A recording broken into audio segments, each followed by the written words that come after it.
Il y a bien longtemps, dans une galaxie lointaine, très lointaine, donc s'il y a des cinéphiles dans la salle, ça va leur rappeler Star Wars, puisqu'on a essayé de faire une approche en fait de la gouvernance de l'information au travers donc de la saga Star Wars. L'univers dans Star Wars, là en l'occurrence dans la gouvernance de l'information, il est constitué en fait de plein de planètes, donc constituées d'informations qui sont à la fois au sein des entreprises, donc ça peut être des collections privées de livres, ça peut être des microfiches, ça peut être plein de supports différents.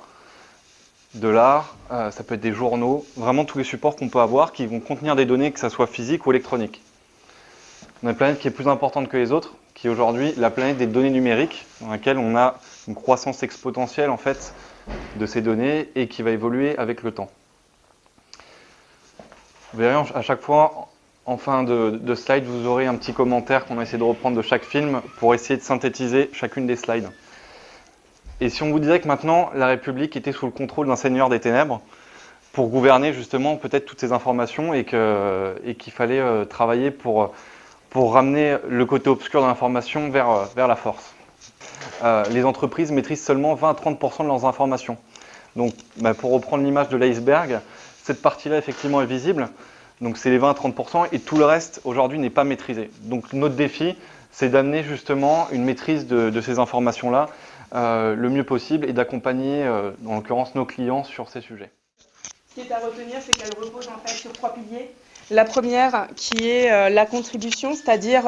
avoir la connaissance effectivement de ce que font les experts et de ce qu'ont développé les experts sur la partie gestion de l'information, de permettre aussi aux utilisateurs finaux de nous dire qu'il y a un besoin éventuellement qui n'est pas couvert et que l'on doit mapper dans le Policy Center.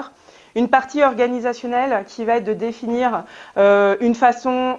d'administrer les choses, de construire les record classes, de voir comment on gouverne, donc d'en définir, on va dire, vraiment les grandes règles et de donner un pouvoir de publication qui est de dire maintenant on va sortir des fichiers Excel, on va sortir des fameux annuaires qui sont dans les tiroirs avec les durées de conservation et qui ne sont utilisées par personne et où on n'est jamais vraiment certain